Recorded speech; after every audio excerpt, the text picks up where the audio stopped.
بسم الله الرحمن الرحيم. ازيكم يا شباب؟ عاملين ايه؟ يا رب دايما تكونوا بخير دايما وبصحه وعافيه. النهارده ان شاء الله هنتكلم عن البيزك اكاونتنج ايكويشن. يعني ايه الاكاونتنج ايكويشن؟ اللي هي المعادله المحاسبيه. المعادله المحاسبيه في اي شركه بتتكون من طرفين. الطرف اللي في الشمال اسمه الاسيتس اللي هي الاصول او الممتلكات بتاعه الشركه، والطرف اللي في اليمين حاجتين مجموعين على بعض، اللايبيليتيز بلس اونرز ايكويتي. اللايبيليتيز اللي هي الخصوم بجمع عليها الاونرز ايكويتي اللي هي حقوق الملكيه اللي هي راس المال اللي انا بدات بيه المشروع. يبقى المعادله المحاسبيه بتتكون من جانب الاسيتس اللي هي الاصول او الممتلكات بتاعه الشركه. طبعا الاسيتس زي الاراضي، المباني، الالات، المعدات، السيارات، كل ده او اي حاجه الشركه بتملكها اسمها ايه؟ اسمها اسيتس. تاني حاجه الجانب التاني اسمه اللايبيليتيز. اللايبيليتيز دي الفلوس اللي على الشركه. يعني دلوقتي الشركه بتاعتي لو واخده قرض من البنك الاهلي، ده اسيتس ولا لايبيليتيز؟ تمام، ده لايبيليتيز. بجمع عليها الاونرز ايكويتي. يعني ايه اونرز ايكويتي؟ دي حقوق المالك في المنشاه، اللي هي بالبلدي رأس المال اللي احنا بدأنا بيه المشروع، اللي المالك بدأ بيه المشروع. تعالى أول حاجة ناخدها اللي هي الأسيتس. الأسيتس بتتكون من إيه؟ أول حاجة هنتكلم عليها في الأصول اللي هي الكرنت أسيتس. الكرنت أسيتس اللي هي الأصول المتداولة. تاني حاجة اسمها فيكسد أسيتس يعني أصول ثابتة. بعدين انتنجبل أسيتس أصول غير ملموسة. تعالى كده ناخد أول واحدة اللي هي الأصول المتداولة. يعني إيه أصول متداولة؟ يعني أصول بتتداول، بتروح وبتيجي، بتزيد وتقل، ما بتفضلش ثابته مكانها. يعني اصول ملك للشركه بس ما بتفضلش ثابته مكان. في ناس تانية بتطلق على الكرنت اسيتس او الاصول المتداوله هي الاصول التي يسهل تحويلها الى نقديه او سيوله في مده اقل من سنه. يعني انت لو عندك اصل زي المخزون مثلا، المخزون ده لو انت تقدر تبيعه في مده اقل من سنه وتحوله الى سيوله او فلوس، يبقى ده كرنت اسيتس. تمام. الكرنت اسيتس هي الاصول اللي بتفضل متداوله، يعني ما بتفضلش ثابته مكانها. زي ايه؟ اول حاجه الكاش النقديه اللي هي الفلوس. مش في مثل يقول لك الفلوس بتروح وتيجي؟ يبقى الكاش النقديه اللي موجوده في الخزنه بتاعه الشركه. تاني حاجه البنك. يعني ايه البنك؟ فلوس الشركه بس موجوده في حسابها فين؟ في البنك. تمام. بعدين انفنتوري اللي هو المخزون. المخزون البضاعه بتاعه الشركه اللي مرميه في المخزن ما اتباعتش. شفت انا قلت ايه؟ قلت انفنتوري ده بضاعه بتاعه الشركه. يبقى ده اسيتس ولا لايبيليتيز؟ تمام، ده اسيتس اصول. طب ليه بقى الانفنتوري من ضمن الكرنت اسيتس مش من الفيكسد اسيتس؟ لان الانفنتوري بيسهل تحويله الى نقديه بسرعه. او تاني حاجه المخزون ده، لو انا عندي في المخزن دلوقتي 10 كراتين، هيفضلوا طول عمرهم 10 كراتين ثابتين ولا هيتغيروا؟ يعني مره يبقوا 6، مره يبقوا 4، مره يبقوا 3، لان احنا عمالين نسحب من المخزن ونحط فيه، نسحب ونحط فيه. ففي الحاله دي المخزون او الانفنتوري كرنت ولا فيكسد؟ لا، تمام، كرنت. انا خدت اول حاجه الكاش، بعدين البنك، بعدين الانفنتوري. رابع حاجه من ضمن الكرنت اسيتس اسمها اي ار. اي ار يعني اختصار لاكونتس ريسيفبل. اكونتس ريسيفبل اللي هم المدينون او العملاء بتوع المنشاه. يعني ايه عميل او يعني ايه مدينون بتوع المنشاه؟ العميل ده اللي هو الزبون اللي الشركه بتبيع له بضاعه. لو انا جيت دلوقتي بعت بضاعة ب100,000 جنيه لعميل، بعت بضاعة ب100,000 جنيه لعميل، وقلت له فين يا عم ال100,000 جنيه بتوعي؟ قال لي والله انا ما معيش فلوس دلوقتي، يبقى عليا. يبقى ده اسمه اي ار، اكونتس ريسيفبل. ملاحظ حاجه؟ العميل اللي انا بعت له البضاعه ده بعت له بضاعه شغل. طب الوعد اللي انا خدته منه وعد شفوي ولا وعد كتابي؟ وعد شفوي. هو انا معايا حاجه تثبت ال100,000 دول؟ يعني الراجل ده لو ما دفعش ال100,000 جنيه دول انا ما معيش حاجه تثبت. يبقى ده وعد شفوي ولا وعد كتابي؟ تمام، ده وعد شفوي. يبقى الاي ار وعد شفوي. الشركة باعت بضاعة لعميل، والعميل اللي احنا بعنا له بضاعة ده وعد ايه؟ شفوي. لما تيجي تتخرج ان شاء الله وتيجي تشتغل كده، تعمل حاجه اسمها انترفيو، تلاقي المدير المالي يقول لك تعالى بقى كده قبل ما تتعين، مش انت راجل محاسب وخريج كليه تجاره؟ هتقول له يوم جاي جايب لك الميزانيه بتاعه الشركه ويحط لك جنب الاي ار مثلا 20,000 جنيه ويقول لك يلا يا باش محاسب فهمهاني معناها ايه. قول له شركتنا باعت بضاعه للعملاء ب20,000 جنيه وخدنا منهم وعد شفوي. يعني احنا ما معناش حاجه تثبت ان احنا لنا عندهم ايه؟ 20,000 جنيه. طب ليه الشركة بتعمل كده؟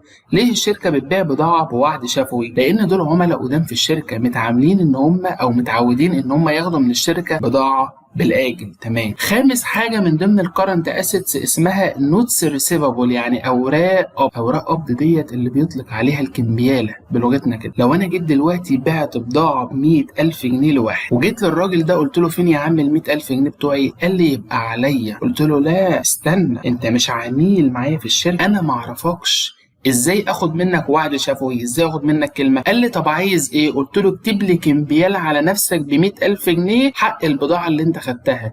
يبقى انا دلوقتي قبضت منه كمبياله، يبقى انا الشركه بعت بضاعه ب 100,000 جنيه وقبضت منه كمبياله، يبقى اسمها نوتس ريسيفابل. مش انا قبضت منه كمبياله؟ يبقى دي اسيتس بتاعتي ولا لايبيلتيز عليا؟ تمام، يبقى دي اسيتس. يبقى النوتس ريسيفابل دي اسيتس الشركه بايه؟ بتمتلك. يبقى احنا دلوقتي خدنا الكاش والبنك والانفنتوري والاي ار والنوتس ريسيفابل. الحاجتين اللي بعد كده بيجوا ورا بعض، بريبيد اكسبنس واكرويد ريفينيو. يعني ايه بريبيد اكسبنس؟ بريبيد اكسبنس يعني مصروف مقدم، اللي احنا بنسميه بالبلدي كده في لغتنا العاميه العربون. لو انا دلوقتي شركتي راحت اتفقت على حاجه، اتفقت على خدمه، يعني احنا دلوقتي فاتحين شركه، فاحنا عايزين حد يجي يعمل لنا صيانه للاجهزه بتاعه الكمبيوتر اللي موجوده في الشركه اللي المحاسبين شغالين عليه. فدلوقتي الشركه بتاعه الصيانه دي احنا دفعنا لها 1000 جنيه عربون تحت الحساب وهم لسه ما جوش عملوا الشغل، يبقى ده اسمه بريبيد اكسبنس، مصروف شركتي دفعته مقدم ولسه ما استفدناش الخدمه. تعالى كده ركز معايا، هو البريبيد اكسبنس ده مش شركتي دفعت مصروف مقدم ولسه ما استفدناش بالخدمه؟ يبقى المصروف اللي شركتي دفعته ده ليا ولا عليا؟ لا، تمام، يبقى ده ليا، يبقى ده اسيتس، اصول. البند اللي بعد كده اسمه اكرويد ريفينيو. يعني ايه اكرويد ريفينيو؟ يعني ايراد مستحق. يعني ايه ايراد مستحق؟ انا دلوقتي شركتي عملت خدمه لحد ب 1000 جنيه وقلت له فين يا عم ال 1000 جنيه؟ قال لي كمان يومين 3 كده او اسبوع هجيب لك الفلوس. يبقى ده ايراد مستحق، ايراد المفروض شركتي تاخده وما خدتوش، اسمه اكرويد ريفينيو. بص انا بقول ايه؟ ايراد المفروض شركتي تاخده وما خدتوش، يبقى ده اسيتس ولا لايبيلتيز؟ ليا ولا عليا؟ تمام، ده ليا. انا عايزك بقى تركز معايا في معلومه مهمه دايما في المحاسبه. كلم نفسك ان انت الشركه. يعني ايه انت الشركه؟ لو تلاحظ وانا بشرح دلوقتي عمال اقول الشركه، شركتي ليها، شركتي عليه، انا بتكلم على شركتي مش بتكلم على الشركه التانيه اللي قدامي. يعني مثلا الاكرويد ريفينيو ده انا ليا فلوس، يبقى الشركه التانيه اللي انا عملت لها الخدمه عليها فلوس، انا ماليش دعوه بالشركه التانيه. انا بتكلم على مين؟ على بند ظهر في شركتي اسمه اكرويد ريفينيو، يبقى انا شركتي هي اللي ليها ايراد مستحق. دايما بتعامل ان انا الشركه بتاعتي ماليش دعوه بالشركه التانيه. الفيكسد اسيتس، الفيكسد اسيتس دي هي ايه؟ هي الاصول الثابته اللي الشركه بتمتلكها، زي اللاند، اكويبمنت، البيلدينج، اي حاجه الشركه بتمتلكها يبقوا ثابته يبقى اسمها فيكسد اسيتس. اللاند، الاراضي بتاعه الشركه، يبقى دي فيكسد اسيتس، اصول ثابته. اكويبمنت، المعدات اللي موجوده في الشركه، مش هي ثابته مكانها ولا بتتغير؟ لا ثابته، يبقى دي فيكسد اسيتس. البيلدينج، المبنى اللي موجود في الشركه، ده فيكسد اسيتس ولا كارنت؟ تمام، يبقى ده فيكسد اسيتس، اصول ثابته مكانها. بعدين الفرنيتشر، الفرنيتشر مثلا اصول ثابته ولا اصول متداوله؟ ده تمام، اصول ثابته. الكمبيوترز اللي موجوده في الشركه دي اصول ثابته ولا اصول متداوله؟ يبقى دي تمام، اصول. يبقى الفيكسد اسيتس ما تحفظهاش، اي حاجه ملك للشركه ثابته تبقى فيكسد اسيتس اللي هي اصول ثابته. اخر حاجه اسمها انتنجبل اسيتس. انتنجبل اسيتس اللي هي الاصول غير الملموسه. يعني ايه اصول غير ملموسه؟ الاصول الغير الملموسه هي اصول الشركه بتمتلكها بس غير ملموسه، ما ينفعش المسها بايدي او ما ينفعش اشوفها. هو في اصول هي الشركه بتملكها وما ينفعش المسها بايدي، زي الجودويل، الشهره. يعني ايه الشهره؟ هنيجي مثلا عند محل كنتاكي، لو جينا جنبه بالظبط فتحنا محل زيه بنفس المواصفات ونفس المساحه ونفس الديكور ونفس البلاط ونفس الاكل ونفس كل حاجه،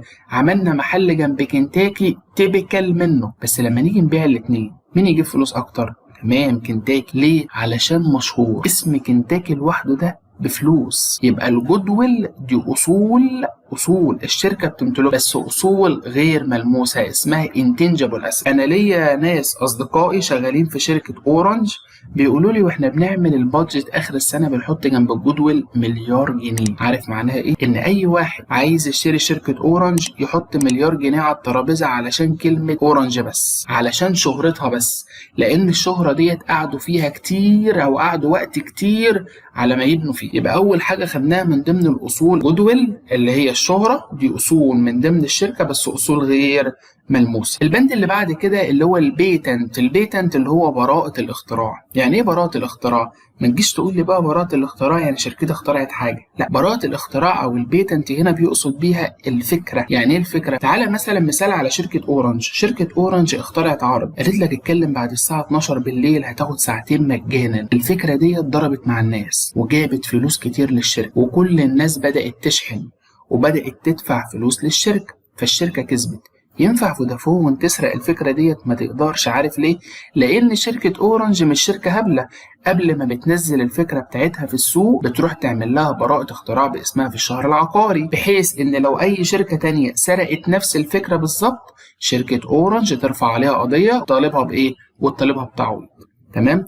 طب افرض في شركة تانية عجبتها الفكرة دي، تروح تطالب بيها شركة أورنج، تقول لها أنا عايزة الفكرة بتاعتك دي أنفذها، فشركة أورنج تقول لها أنا عايزة منك قد كده تمن. فأنت لما تيجي إن شاء الله تشتغل ولقيت جنب البيتنت 10000 جنيه، معناها إن شركتك مخترعة فكرة، مخترعة حاجة، والحاجة دي إحنا قيمناها ب 10000 جنيه. طيب البيتنت ده أو براءة الاختراع، هي براءة الاختراع مش أنا لسه قايل لك دلوقتي إن هي الفكرة؟ طيب هي الفكرة دي ينفع تمسكها بإيدك؟ عمرك شفت حد بيمسك الفكرة بإيده؟ لا، يبقى دي اسمها intangible assets، أصول غير ملموسة.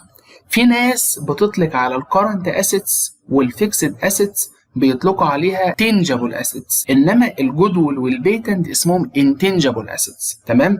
يبقى لو جاب لك سؤال في الامتحان قال لك الكرنت والفيكسد اسيتس هم tangible assets، العباره ترو ولا فولس؟ تمام، ترو. هنيجي بعد كده على الجانب اللي في اليمين اللي هو اللايبيليتيز والاونرز ايكويتي. هناخد اول حاجه اللايبيليتيز مع بعض. يعني ايه لايبيليتيز؟ زي ما اتكلمنا في اول الفيديو، اللايبيليتيز ديت هي الفلوس اللي على الشركه. لو انا شركتي عليها فلوس يبقى دي لايبيليتيز. انما يعني ايه اسيتس؟ دي الاصول اللي الشركه بتمتلكها. اللايبيليتيز مقسومه حاجتين.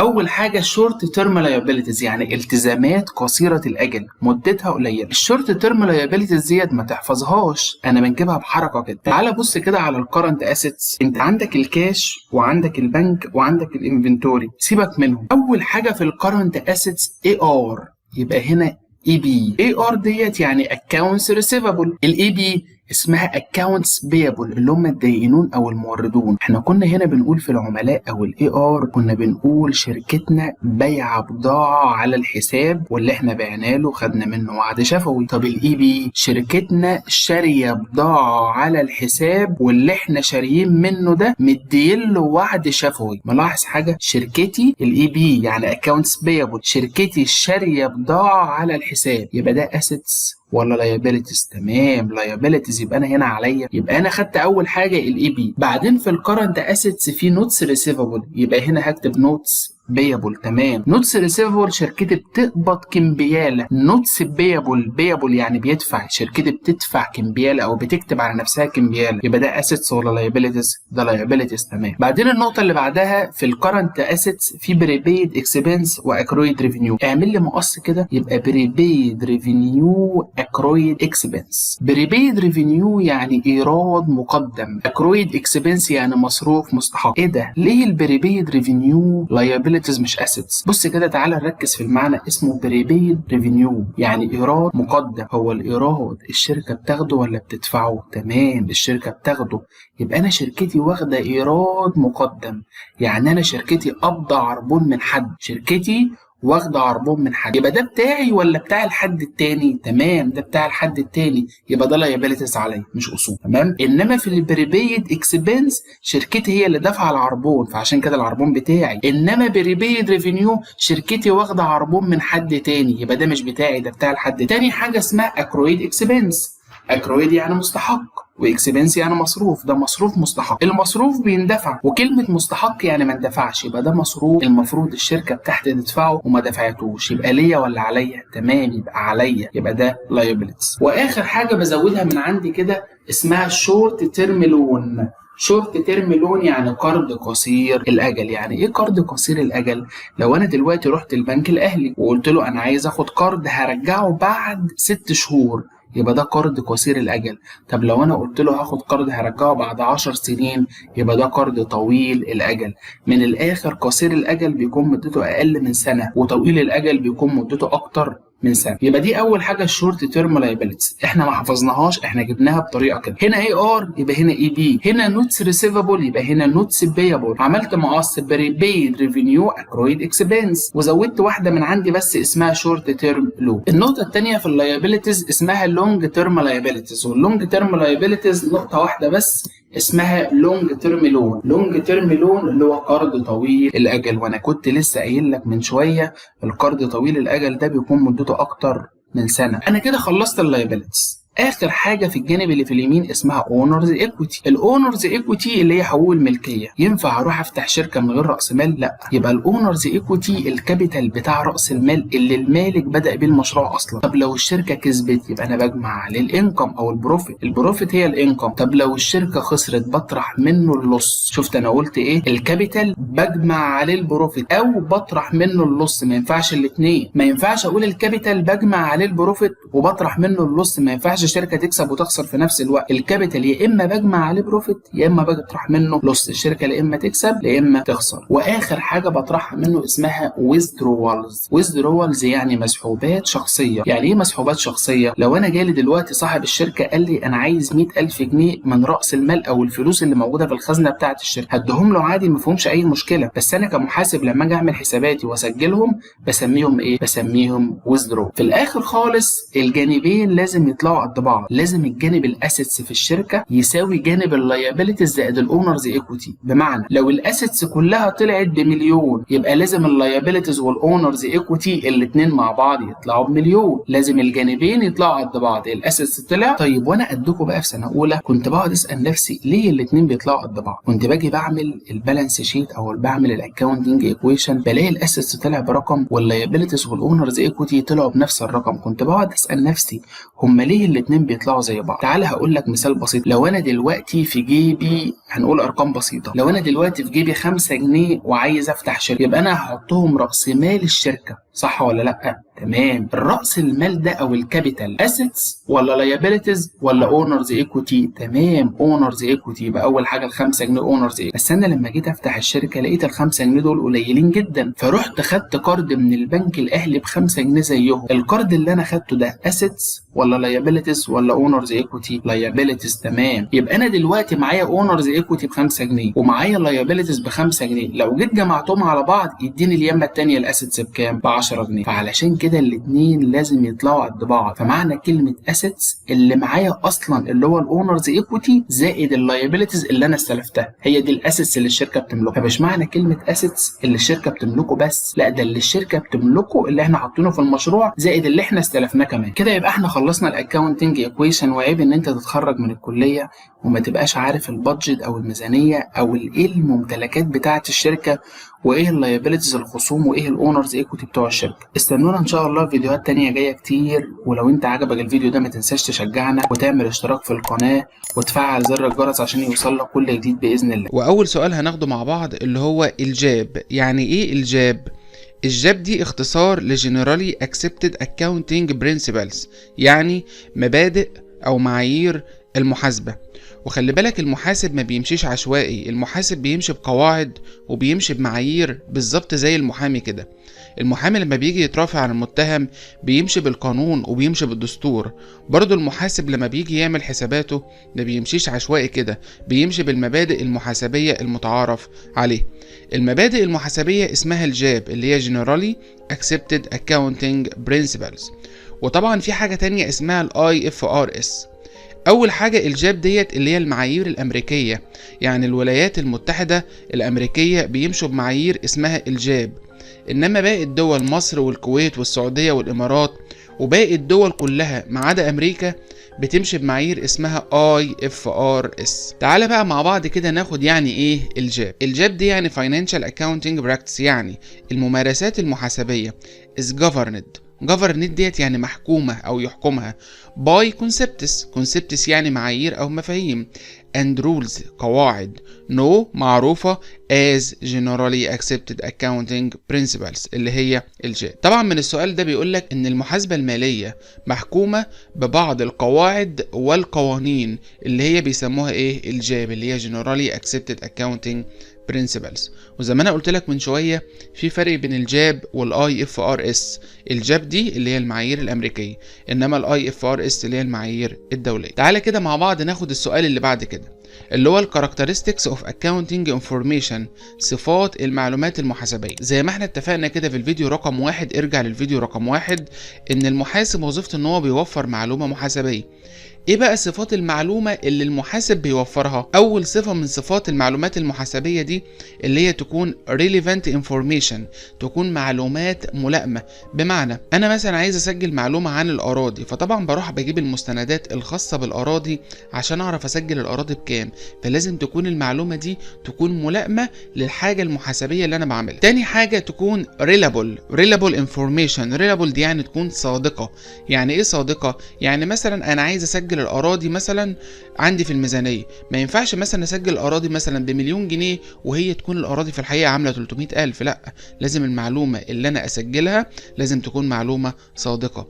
تاني حاجه comparable information، يمكن مقارنتها. يعني ايه يمكن مقارنتها؟ يعني مثلا لما اجي اسجل عندي اراضي ب1,000,000 جنيه تكون حاجه منطقيه، اروح اشوف اللي زيها، يعني الارض اللي في المنطقه دي بتساوي كام، والله مثلا ممكن تكون بتساوي 1,000,000 جنيه 900,000 جنيه، بتكون يمكن مقارنتها بحاجه تانية عشان اتاكد ان المعلومه دي صادقه او لا. وطبعا بيجي سؤال في الامتحان يقول لك صفات المعلومات المحاسبيه، نقط ونقط ونقط ونقط. هتقول له ايه؟ relevant information، reliable information، و comparable information. السؤال اللي بعد كده بقى اللي انا لسه قايل لك عليه دلوقتي اللي هو بيجي complete، بيقول لك information to be useful، المعلومه علشان تكون مفيده. it should be، لازم تكون ايه؟ relevant و reliable و comparable، لازم تكون ملائمه وصادقة ويمكن مقارنة. السؤال اللي بعد كده اللي هو الفاينانشال اكاونتنج ستاندرد بورد اللي هم بيسموه الفاسب. هو ايه الفاسب ده؟ ده مجلس معايير المحاسبة المالية. مجلس معايير المحاسبة المالية ده تعريفه is a private group، هو مجموعة من الأعضاء برايفت. عارف يعني ايه برايفت؟ يعني خاصين. that sits buzz board and specific principles، بيقومون بوضع المبادئ المحاسبية. أهم حاجة عندي إن في حاجة اسمها الفاسب Financial Accounting Standard Board، اللي هم برايفت إيه؟ برايفت جروب، دول بيعدوا المبادئ المحاسبية المتعارف عليها. السؤال اللي بعد كده بقى في حاجة اسمها ال SEC. يعني ايه ال SEC؟ اللي هي Security and Exchange Commission، اللي هي سوق تداول الأوراق المالية اللي هي بين قوسين البورصة. طبعا كلنا عارفين يعني ايه بورصة. البورصة ديت هي مكان بيتجمع فيه الأسهم كلها. فلما اجي دلوقتي عندي شركة والشركة دي عبارة عن أسهم، وانا عايز اشوف الأسهم بتاعتها او تداول الأسهم بتاعتها، بروح سوق تداول الأوراق المالية اللي هو ال SEC. السؤال اللي بعد كده ال IASB. يعني ايه ال IASB؟ ال I دي يعني International Accounting Standard Board، هي بالظبط اللي هي الفاسب، بس شلنا الاف وحطينا I. ال I دي يعني ايه؟ International، مجلس معايير المحاسبة الدولية، ودول اللي بيعدوا المبادئ والقوانين المحاسبية الدولية. طيب تعالى بقى ناخد مع بعض يعني ايه ال IASB. The International Accounting Standard Board اللي هو ال IASB an independent group، هو مجموعة أو مجلس مستقل consisting of بيتكون من 16 عضو individuals from many countries، بيتكون من 16 عضو مكونين من دول مختلفة. طيب السؤال اللي بعد كده الفورم اوف بزنس انتيتي، اشكال شركات الاعمال او المنشآت الاعمال. الشركات بيكونوا 3 انواع، لا اما لو واحد لوحده راح فتح مشروع، يعني معاه قرشين وراح فتح مشروع، ما ينفعش نسميها شركة، بنسميها منشأة فردية اللي هي اسمها سول بروبريتورشيب، البروبريتورشيب، وبيكون لها مالك واحد. انما من شروط الشركة عشان نقول عليها شركة لازم يكون شخصين او اكتر. انما لو واحد لوحده فتح مشروع او فتح حاجة بنسميها ايه؟ بروبريتورشيب. النوع التاني من منشآت الاعمال اللي هي اسمها شركات الاشخاص، اسمها بارتنرشيب، وبتتكون من 3-4 اشخاص، طبعا بيكونوا شخصين او اكتر، يعني شخصين 3 4 5 10 الى اخره. طبعا بتتكون من 3-4 اشخاص او شخصين بيكونوا هم مسؤولين مسؤولية كاملة عن الشركة دي. اخر نوع بقى اللي هو الكوربوريشن، شركات الاموال. ايه الفرق بين البارتنرشيب والكوربوريشن؟ بارتنرشيب شركات اشخاص، كوربوريشن شركات اموال. يعني ايه كلمة شركات اموال؟ اللي هي رأس مالها مقسوم لشيرز او اسهم. يعني مثلا شركة اورنج دي بيكون لها مثلا 10,000 مالك. ال10,000 مالك دول كل واحد بيمتلك في الشركة اسهم معينة، يبقى دي اسمها كوربوريشن. انما لو انا عندي مثلا شركة بيمتلكها 3 أو 4 اشخاص او حتى شخصين، بيبقى اسمها ايه؟ شركات اشخاص بيكونوا ملاك محددين، اللي هي البارتنر شيب. يبقى دلوقتي اشكال المنشآت الاعمال 3 حاجات: بروبريتور شيب بيكون لها مالك واحد، يا اما بارتنر شيب بيكون شركات اشخاص لها مجموعة من الملاك، يا اما كوربوريشن بتكون شركات اموال والكابيتال بتاعها بيكون مقسوم الى ايه؟ الى شيرز.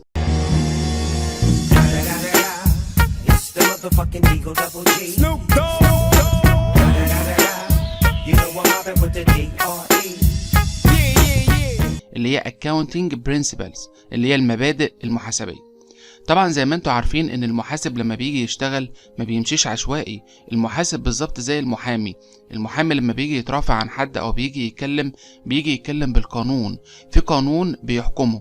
المحاسب نفس النظام، ما بيمشيش عشوائي كده، في برنسبلز او مبادئ هي اللي بتحكمه، او قواعد او معايير معينة بيمشي عليها لما بيجي يعمل الحسابات بتاعته. اول مبدأ من المبادئ دي اللي هي كوست برنسبل، مبدأ التكلفة. يعني ايه مبدأ التكلفة؟ مبدأ التكلفة ده الاكاونتنج انفورميشن از بازد اون، يعني المعلومات المحاسبية بتقوم على الاكتشوال كوست. اكتشوال كوست ديت يعني التكلفة الفعلية. يعني ايه تكلفة فعلية؟ يعني انا دلوقتي لما اجي اشتري اي اصل من الاصول بسجله بتكلفته التاريخية اللي هي الاكتشوال كوست، او لها اسم تاني هيستوريكال كوست. يعني ايه بقى التكلفة التاريخية ديت او الاكتشوال كوست؟ التكلفة التاريخية دي ان انا بسجل الحاجة وقت تاريخ شرائها. بمعنى انا كنت شاري سيارة في سنة 2008 ب100,000 جنيه، وانا دلوقتي في 2022 لما اجي اسجل السيارة في 2022 بسجلها بكام؟ برضو بسجلها ب100,000 جنيه.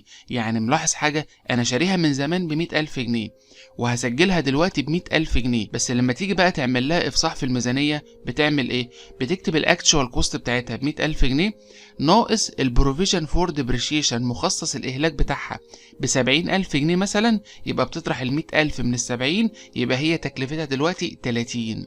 يبقى ملاحظ حاجة، أنا لازم أعمل إفصاح لتكلفة الشراء اللي أنا شاري بيه اللي هي ال100,000، بس بتطرح منها بقى إهلاكها اللي هو استعمال الآلة، يديلك صافي القيمة الدفترية في الآخر. يبقى أول مبدأ من مبادئ المحاسبة هو مبدأ التكلفة اللي هو الكوست برنسبل. تعالى كده بقى نقرأ مع بعض. الأكاونتنج انفورميشن از بازد اون الاكتشوال كوست. المبادئ المحاسبيه او المعلومات المحاسبيه بتقوم على الاكتشوال كوست اللي هي التكلفه التاريخيه او التكلفه الفعليه.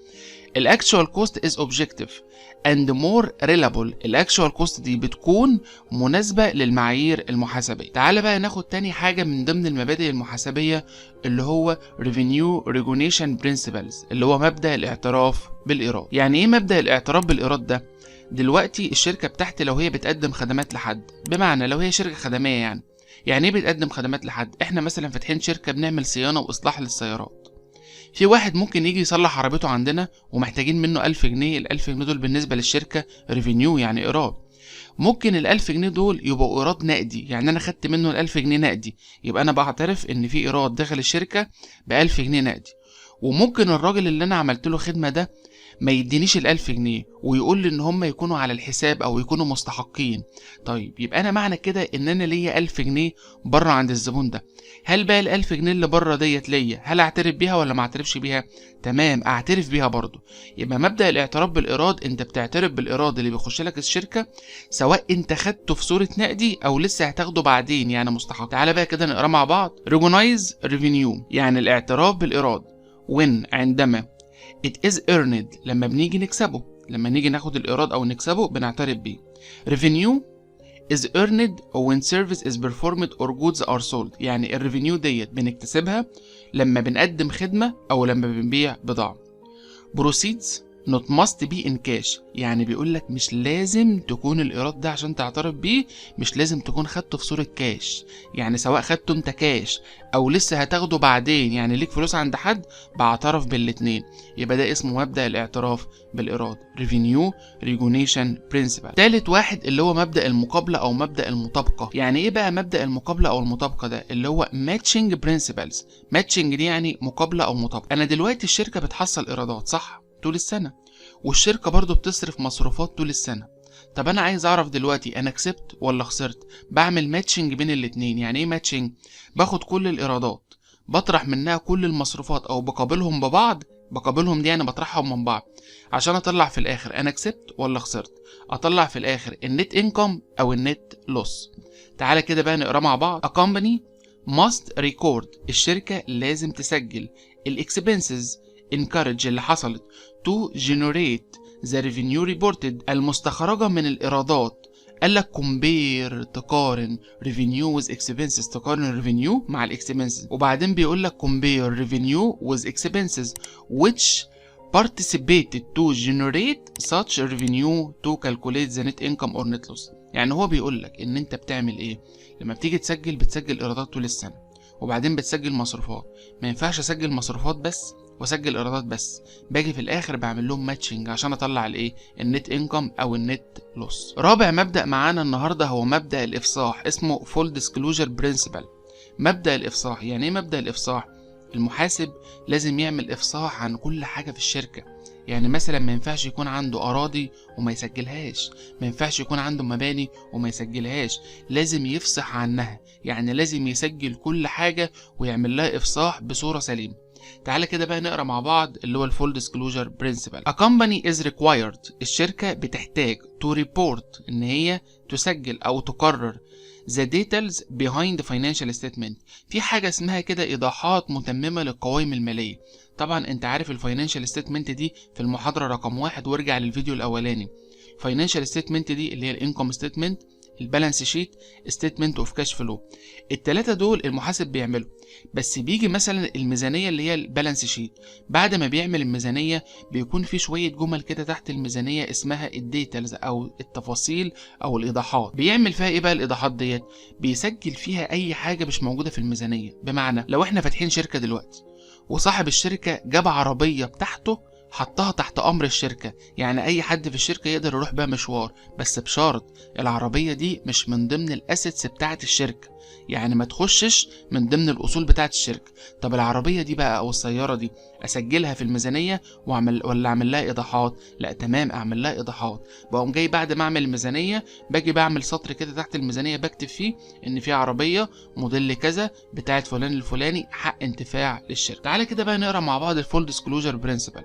A company is required to report the details behind the financial statement that would impact users' decision علشان تساعد متخذين القرار. دول كده أهم 4 مبادئ المحاسبة بتقوم عليهم: cost principle، revenue recognition principle، matching principle، full disclosure principle. تعالى بقى بعد كده ناخد حاجة اسمها accounting assumption اللي هي الفروض المحاسبية. يعني ايه الفروض؟ الفروض دي طبعا انا بشبهها كده بالدستور والقانون. يعني ايه الدستور والقانون؟ انت عندك الدستور ده بيكون هو الكبير، الحاجة الكبيرة، بيتشرع منه بقى قوانين. الدستور ده عندنا في المحاسبة اسمه البرنسبل، المبادئ. لما بيجي يتشرع منه بقى القوانين اسمها assumption اللي هي الفروض. يعني الفروض بتتشرع من القوانين او المبادئ اللي هي البرنسبل. تعالى بقى كده ناخد يعني ايه accounting assumption. اول حاجه معانا النهارده اللي هي going concerned assumption، يعني فرض الاستمراريه. يعني ايه فرض الاستمراريه؟ لما واحد يجي يفتح شركه ما ينفعش يكون في نيته ان هو يفتح شركه لمده يومين 3 او لمده سنه ويقفلها. لا، انت لازم يكون عندك فرض او نيه الاستمرار. انا فاتح شركه لمدى الحياه لحد ما يحصل اي ظرف طارئ بقى فيضطرني ان انا اصفي الشركه دي. والله بقى تراكم خساره، اسباب قانونيه، عملنا حاجه مثلا في الشركه مخالفه للقانون فالقاضي حكم ان احنا نصفي الشركه ديت، وان شاء الله التصفيه هتاخدوها في سنه تانية ان شاء الله. انما بقى الفرض ده بيقول لك ايه؟ ان انت لما تيجي تفتح حاجه او تفتح شركه لازم يكون عندك going concern assumption اللي هي فرض الاستمراريه.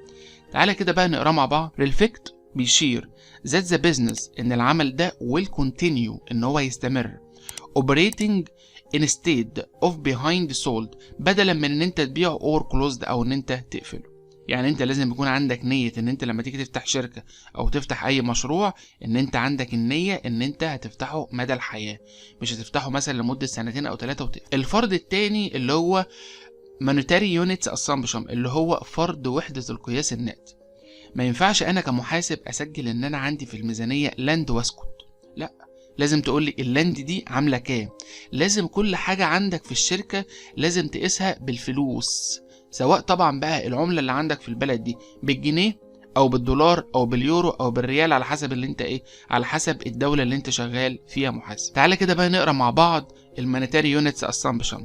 قال لك expressing transaction and events in monetary units، بيقول لك ان اي حدث في الشركة لابد ان تعبر عنه بالوحدة النقدية. ما ينفعش اقول انا اشتريت كارز واسكت، انا اشتريت سيارات واسكت، لا، انا اشتريت سيارات بكذا. لازم كل حاجة عندي في الشركة اسجلها بالوحدة النقدية. الفرض الثالث في المحاسبة اللي هو business entity assumption، فرض استقلال الوحدة المحاسبية، وده من اهم الفروض في الشركة. ليه بقى من اهم الفروض؟ لان دلوقتي في فرق بين الشركة او الادارة والمالك. بمعنى انا دلوقتي رحت فتحت شركة ب1,000,000 جنيه، بس انا ما اعرفش ادير الشركة دي، فرحت جبت رئيس مجلس ادارة واعضاء معاه ان هم يديروا الشركة دي. هل بقى انا علشان صاحب الشركة والفلوس بتاعتي اقعد اتدخل في شغل الادارة؟ لا، لازم افصل الملكية عن الادارة، ان الوحدة المحاسبية او الشركة ديت منفصلة بعيد جدا عن الملاك. مش معنى ان انت صاحبها ان انت تتدخل فين، تتدخل في حاجات الادارة. تعالى كده بقى نقراها مع بعض. A business is accounted for separately from others entity including its owners. يعني معنى كده ان الشركة يتم اعداد حساباتها منفصلة بعيد عن المالك، او الشركة لها كيان محاسبي مستقل. مش معنى علشان انت صاحب الشركة تتدخل في الادارة او في الحاجات المحاسبية بتاعتها. اخر حاجة من ضمن الفروض المحاسبية اللي هي التايم بيريود assumption، فرض قياس الفترة الزمنية. يعني ايه بقى فرض قياس الفترة الزمنية؟ لازم اسجل الحاجات عندي على فترات. ازاي مثلا؟ يعني انا مثلا بدفع اجور للعمال، هل الاجور للعمال دي بدفعها يومي ولا بدفعها اسبوعي ولا بدفعها شهري ولا بدفعها سنوي؟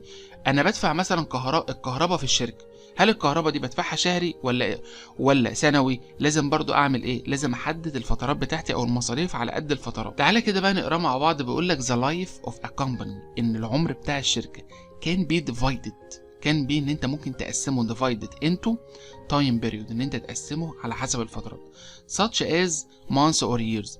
يعني معنى كده ان هو بيقول لك ان عمر الشركة ده تقدر تقسمه على فترات. في ناس تانية لما بتيجي تعمل القوائم بتاعتها، يعني مثلا في شركات بتعمل الفاينانشال ستيتمنت كل 3 شهور، وفي شركات تانية بتعمل فاينانشال ستيتمنت كل 6 شهور، وفي ناس تانية بتعمل فاينانشال ستيتمنت كل سنة. فكل شركة بتشتغل بالنظام اللي هي عايزاه. انما ما ينفعش اروح اعمل فاينانشال ستيتمنت لكل 2 سنين، لا، ده اقصى حاجة سنة. يعني انت ممكن تعمل كل 3 شهور، كل 6 شهور، كل سنة، انما ما ينفعش تيجي تقول لي انا بعمل انكم ستيتمنت او بالانس شيت لسنتين 2 مع بعض، لا، اقصى حاجة بتكون سنة. يبقى احنا في المحاضرة ديت خدنا الاكاونتنج برنسبلز، وخدنا حاجة اسمها الاكاونتنج اسامبشن اللي هي المبادئ المحاسبية والفروض المحاسبية. لو عندك اي سؤال في ال5 فيديوهات اللي احنا نزلناهم لحد الان، يا ريت تعمل لي تعليق، ولو انت عندك اي ملحوظة او عندك اي تعليق يا ريت تسيبه لنا، وان شاء الله هنرد عليك في اقرب